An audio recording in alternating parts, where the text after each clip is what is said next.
Olá, seja bem-vindo. Hoje é quinta-feira, com cara de sexta-feira. Estamos chegando ao feriado da Sexta-feira Santa, feriado de Páscoa. Mas hoje é quinta-feira, dia 9 de abril de 2020. E estamos dando continuidade ao nosso programa de entrevista sobre os reflexos da Covid-19 em nossa sociedade, seja em São Francisco do Sul, seja no Brasil, enfim, no mundo todo.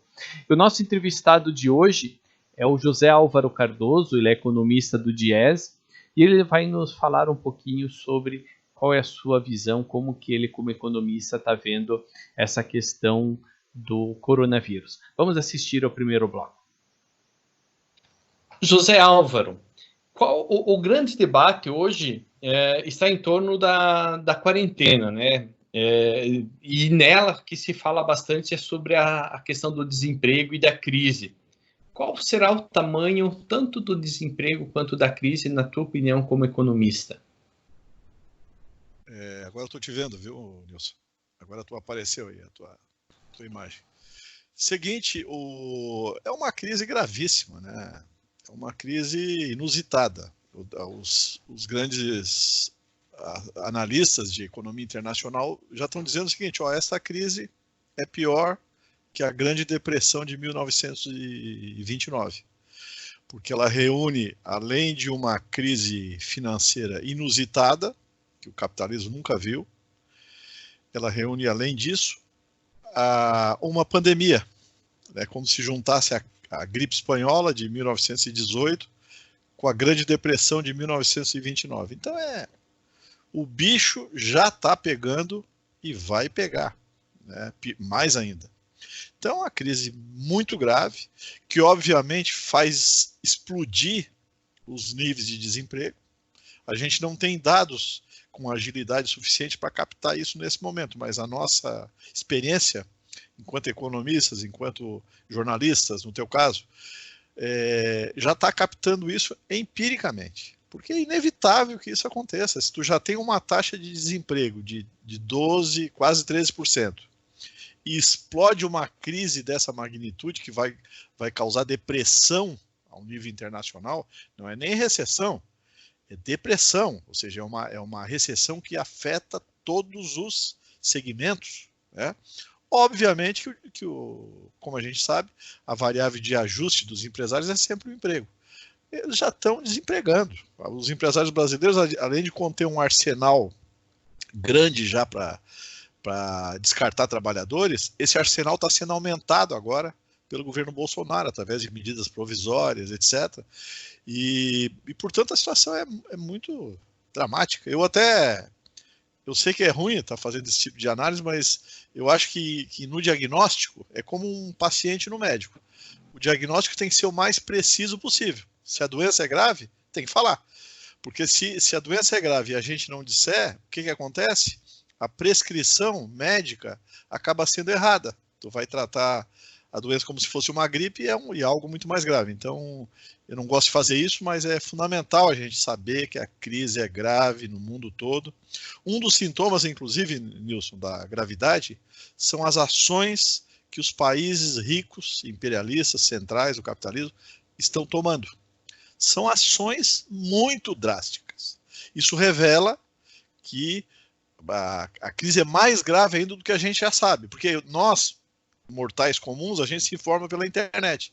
Mas os governos da Alemanha, dos Estados Unidos e da França, que são os países imperialistas que dominam o mundo todo, eles têm informações privilegiadas que nós não detemos. E as ações que eles estão fazendo são muito dramáticas. Zé Álvaro, inclusive eu li, se eu não me engano, o último artigo que tu fez, que tu divulgou para a imprensa, e tu cita a questão do posicionamento, nem do posicionamento, da atitude dos Estados Unidos na apreensão de equipamentos, de materiais que poderão ser usados na questão do combate ao coronavírus. É também uma situação preocupante, principalmente para os países emergentes, para os países mais pobres, como a questão do Brasil, né?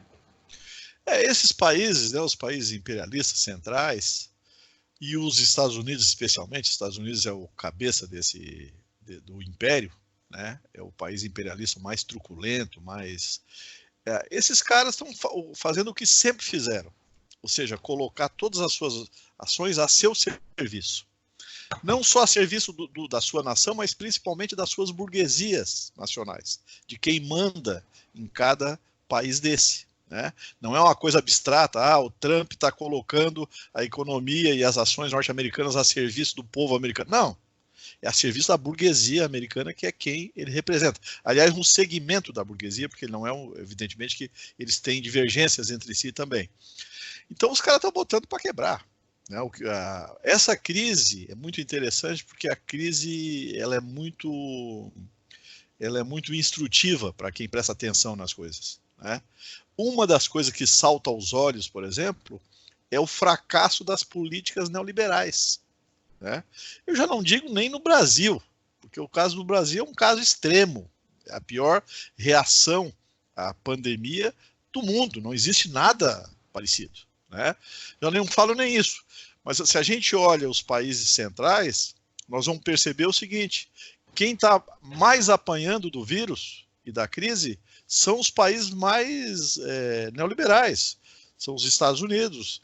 Surpreende muito a França, surpreende muito a contaminação, o contágio do vírus na Itália. Surpreende não, mas assim, chama atenção, né? Que são os países mais neoliberais, os países onde o Estado é mais forte, onde o Estado intervém, tem política mais organizada, e aí chama atenção principalmente para os países asiáticos, né?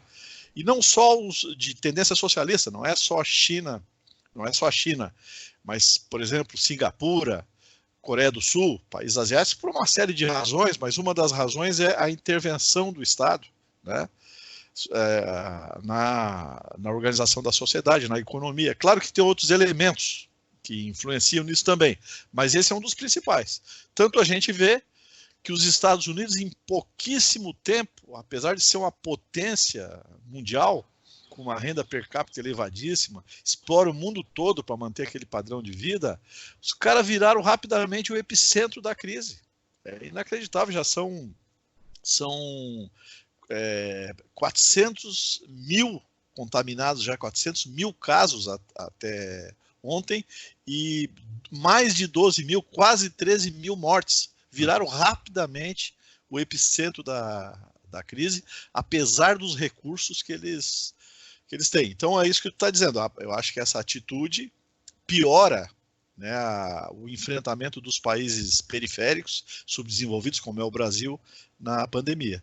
Claro que aqui nós temos 3 problemas, né? Tem a crise econômica, tem a pandemia e tem o Bolsonaro. Então esse foi o primeiro bloco da entrevista com José Álvaro Cardoso, economista do Diese. A gente vai fazer um breve intervalinho e a gente já volta com a segunda parte dessa entrevista.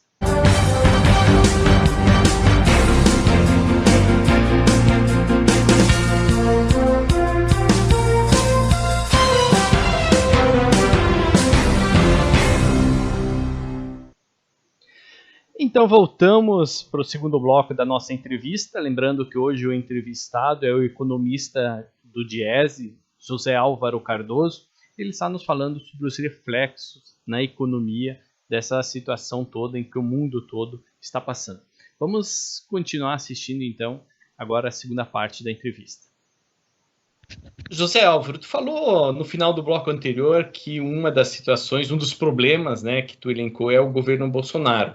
Na tua avaliação para a economia, para a situação econômica também do país, quem está certo nessa discussão? As ações adotadas pelo governo Bolsonaro ou as do governo Moisés?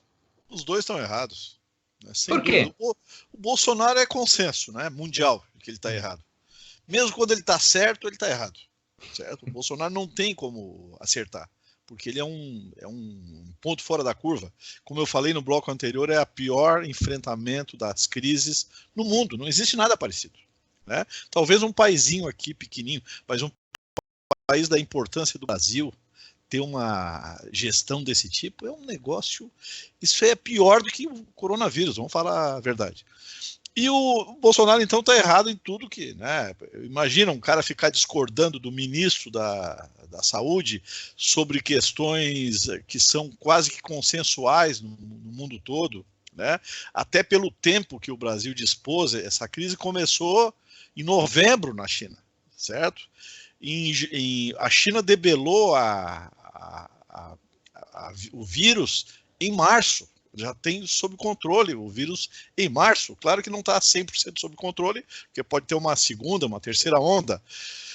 Pô, o Brasil e outras nações tiveram tempo para se organizar. Por que o Brasil não se organizou? Porque é impossível com o Bolsonaro, vamos falar a verdade.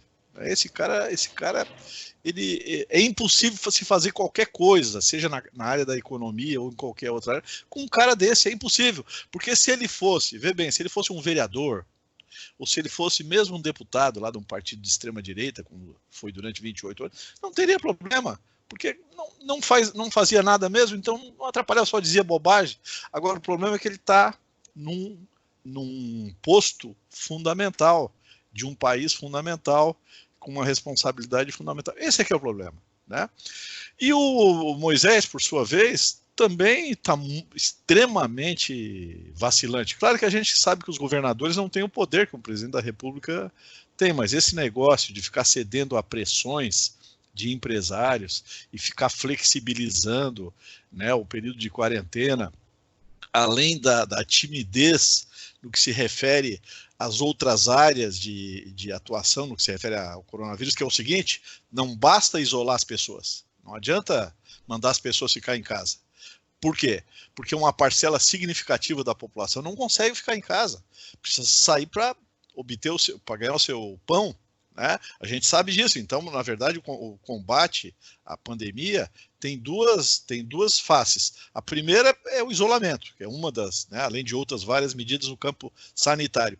E a segunda face é de caráter econômico, ou seja, tu tem que prover a sustentação de milhões de pessoas que estão na economia informal, que são autônomos, que perderam seus empregos, etc. Nós, Nilson, talvez, pelo menos eu sou, não sei se é o teu caso, nós somos privilegiados, que a gente pode se dar o luxo, por enquanto, né, de estar com um salário em casa.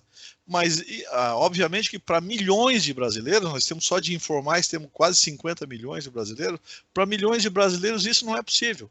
Então, por isso que eu digo que os dois estão errados, porque o governador de Santa Catarina, além de ser muito vacilão no que se refere a esse negócio da quarentena, não tomou as medidas no campo econômico de forma agressiva, de forma determinada, que a situação requer. Quando tu fala das ações, enfim, do governo Bolsonaro, eu acabei lembrando dessas políticas que tem adotado, principalmente na questão de renda da população mais carente, dos informais.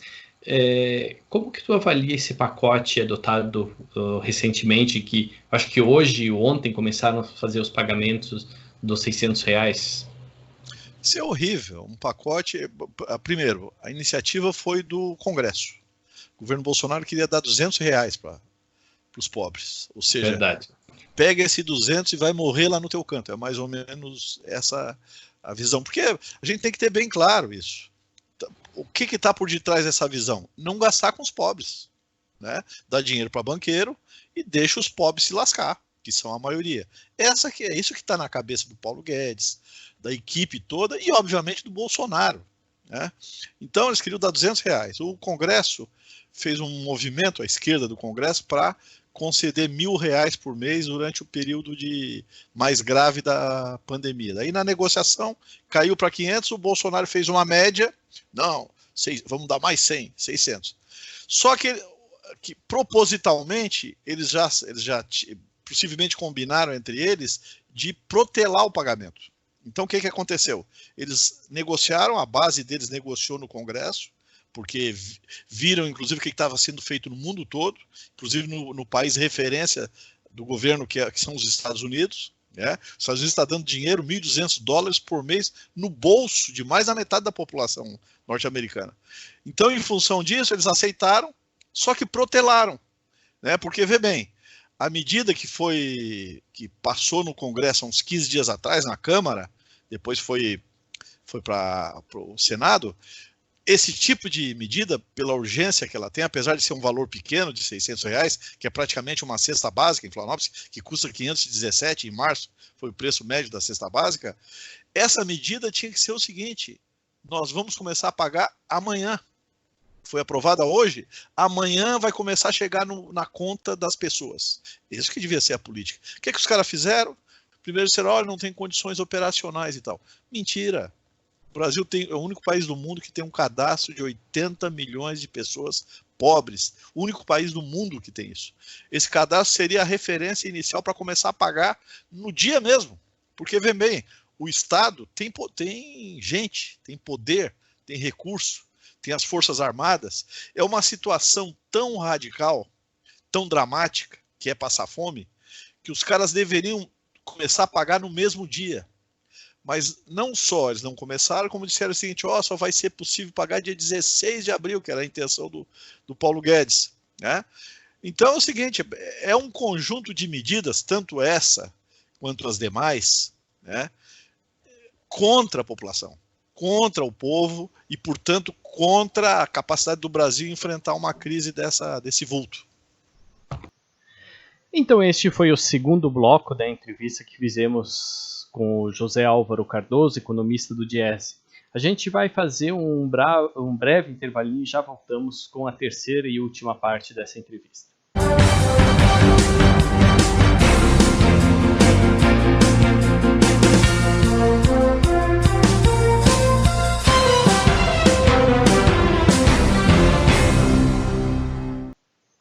Voltamos então para essa terceira parte da entrevista com o José Álvaro Cardoso, economista do Diese, que nos está falando sobre os reflexos da Covid-19. Vamos assistir então essa última parte. José Álvaro, tu falou no bloco anterior que as ações do governo federal referente aos planos para atender a população mais carente não foi adequada. E para atender o setor empresarial, como que tu avalia as ações do governo Bolsonaro? Olha, as ações do governo Bolsonaro, elas são rápidas, são bastante rápidas, no que refere ao sistema financeiro.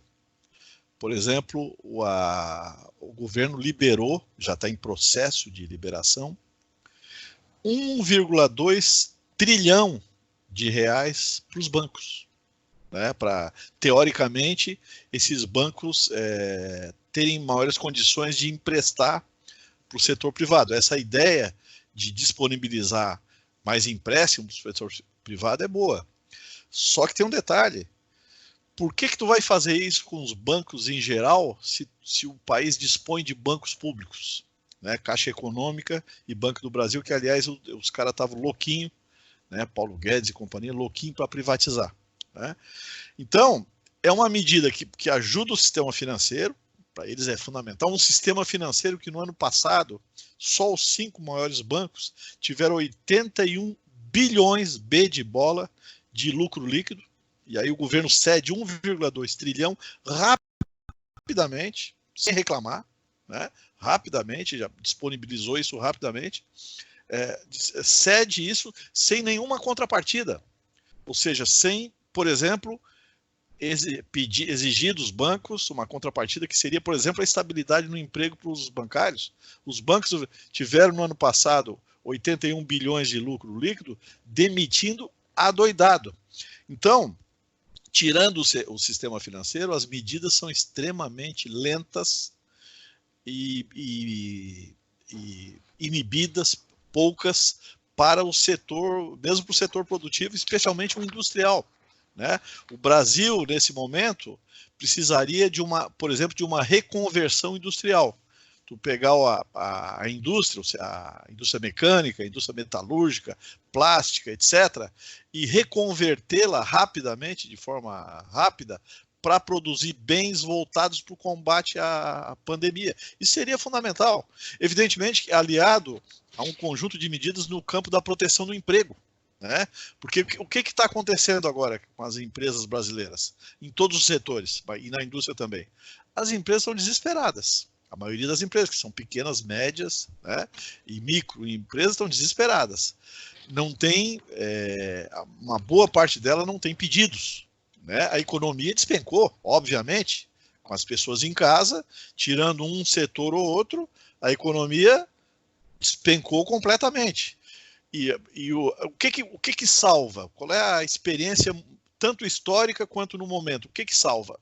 É a intervenção do Estado, pesada. Por exemplo, tu não devia ter nesse momento nenhum tipo de frescura para imprimir moeda, porque tu tem que garantir que os recursos cheguem na indústria, na população, etc., para evitar uma tragédia generalizada de desemprego, que é o risco concreto. Não é o risco, é o que está acontecendo concretamente no Brasil. A gente, como eu falei no início da entrevista, nós não temos dados que captem esse fenômeno rapidamente, a não ser a nossa experiência, mas dados estatísticos, mais científicos, não dispomos. As pesquisas não são ágeis dessa forma, né? As pesquisas do IBGE, por exemplo, na área de desemprego, não. Então, ou seja, resumo da ópera, eu acho que o que está sendo feito é pouquíssimo, né? A verdade, o governo está fazendo um negócio que é o cúmulo do equívoco, que é aproveitar a crise para aprofundar essas reformas neoliberais, né? Isso é uma maluquice absoluta, porque o mundo todo caminha na direção contrária, né? Tu tem que sustar qualquer processo de reforma neoliberal, essas maluquices de privatizações, etc. Porque mais do que nunca tu precisa do setor público para enfrentar os desafios, não só durante a pandemia, mas principalmente no pós-pandemia. Os Estados Unidos, que a gente falou no outro bloco, os Estados Unidos estão botando 2 trilhões agora para atender as crises, né, 2 trilhões, e estão falando em colocar 2 trilhões no pós-pandemia para reerguer a economia. 4 trilhões de dólares significa 3 PIB brasileiro. Os Estados Unidos estão botando para recuperar a economia, tudo aquilo que o Brasil produz em 3 anos, o que revela a gravidade da crise, né? Sim. Voltando para Santa Catarina, José Álvaro, as CDLs de todo o estado, elas encaminharam essa semana um ofício para os deputados estaduais para que eles pressionassem o governo Moisés e que ele buscasse uma solução para o setor empresarial, para os pequenos lojistas, para os lojistas em geral. Como que tu avalia essa situação da questão do lojista nessa situação econômica que o coronavírus está causando? Eu acho que eles estão certos no sentido de exigir do governo uma solução. Essa crise não é uma crise que as organizações empresariais ou mesmo a de trabalhadores consigam resolver sem o Estado. Não tem essa... Inclusive, nem os governos estaduais ou municipais conseguirão resolver essa crise de forma isolada. Eles vão precisar pressionar o governo federal, né, para fazer as ações que são necessárias. Então, os empresários estão corretos nesse aspecto. Apenas é importante, como eu falei antes, esse processo ele traz muitos ensinamentos para todos nós, né? Ensinamentos de caráter político, econômico, geopolíticos e tudo mais. Um deles é o seguinte: nesse pedido dos empresários tem uma contradição, né? Que é o fato de que eles vinham apoiando as reformas neoliberais do governo, inclusive o fim da Previdência Social, né? A destruição da Previdência, que foi aprovada no ano passado, a emenda constitucional 95, que congelou gastos primários por 20 anos, e outras medidas de caráter neoliberal que o empresariado todo apoiou. É importante a gente saber que o Bolsonaro é fruto da campanha empresarial. Bolsonaro, esse que é o pior governo da história do país, nunca teve nada parecido, isso é fruto da campanha empresarial, e agora estão pagando o preço disso, porque como eu falei, não é só a crise econômica e o coronavírus que são os problemas do Brasil. Nós temos um problema muito grave, que é o governo Bolsonaro, né? Uhum. Quando fala em políticas neoliberais, a gente, pelo menos eu, remoto muito a ideia do Estado mínimo, né? E agora é necessário, ao contrário, que o Estado garanta tanto para o empresariado quanto para o trabalhador condições, intervenha nessa relação, nessa situação, né? É verdade, porque a experiência tanto do Brasil quanto de qualquer país do mundo é que esse negócio de Estado mundo, Estado mínimo, as políticas neoliberais, elas são políticas que só atrasam o país, empobrecem a classe trabalhadora, atrasam o país, desmontam o setor industrial, desindustrializam o país e colocam uma hegemonia, uma força no setor financeiro. Isso só interessa a bancos. A política neoliberal, na verdade, não interessa nem aos empresários industriais. Zé Álvaro, para a gente encerrar a pesquisa, a entrevista, como que tu tens, então, uma notícia péssima, tanto para o trabalhador, como principalmente para toda a sociedade, que será o reflexo dessa crise do coronavírus. Tu acredita mesmo, então, que o país, o mundo, enfim, vai passar uma grande recessão? Acho que sim, eu acho que o mundo vai passar por uma depressão, que é pior do que a recessão, porque a recessão ela acontece em 2 ciclos, 2, 3 ciclos, trimestres, 2, 3 trimestres, 1 ano, etc. A depressão já é mais longa, né? Ela afeta o emprego, né? Inclusive, sempre que a gente lembra de depressão, a gente associa com a grande depressão da década de 29, que depois se estendeu na década de 30, onde tem fila de sopas e sopões para os pobres. Então nós vamos... É muito difícil, né? Claro que a gente sempre fala em tese, porque nós não somos adivinho, a gente trabalha com tendências, mas é muito difícil que o mundo não enfrente uma grande dificuldade de concentração de renda, de aumento da desigualdade e um aumento da pobreza muito grande. É muito difícil. É claro que tem 2 fenômenos aí que é importante, Deus. Em primeiro lugar, os países ricos centrais, como os Estados Unidos, a Itália, a Inglaterra, França, etc., os países centrais, eles dão um jeito de transferir a maior parte da crise para a periferia, né? Essa é a primeira coisa. E segundo, as classes ricas em cada país se viram.